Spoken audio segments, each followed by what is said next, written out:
So hello students. So আজি আমি C-level 2021 question এটা লৈ আহিছো. So এটো logarithmic function ৰ পৰা আহিছে. আমাক খুদিছে number of solution of this equation. Okay? আৰু option A গিটা দিয়া আছে. So number of solution ওলাব কাৰণে আমি x ৰ ভ্যালুটো ওলাব লাগিব. ঠিক আছে? So আমি 4 ক আমি কাৰণ জানো আমি log base 2 আছে. So ইয়াকো log base 2 লৈ আনিবৰ কাৰণে ট্ৰাই কৰিব লাগিব. So আমি 2 স্কয়াৰ লিখিব পাৰো base 2. ঠিক আছে?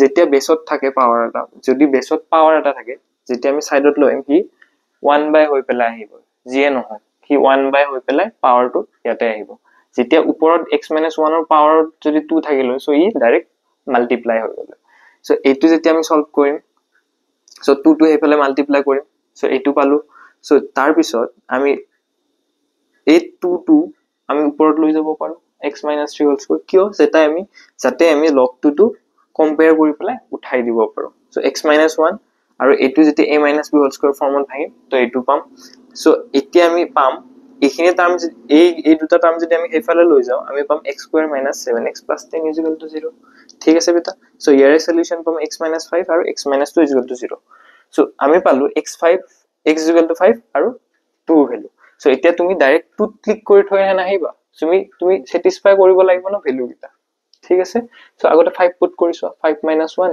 4 আহিব 5 - 3 2 আহিব স্যাটিসফাই কৰিছে সো 2 পুট কৰিছো 2 - 1 1 আহিলে 2 - 1 ও -1 আহিলে সো লগাৰিথমিক ফাংচনৰ ভ্যালু নেগেটিভ আহিব পাৰে নেকি নোৱাৰে ন সো ঠিক আছে so option B is correct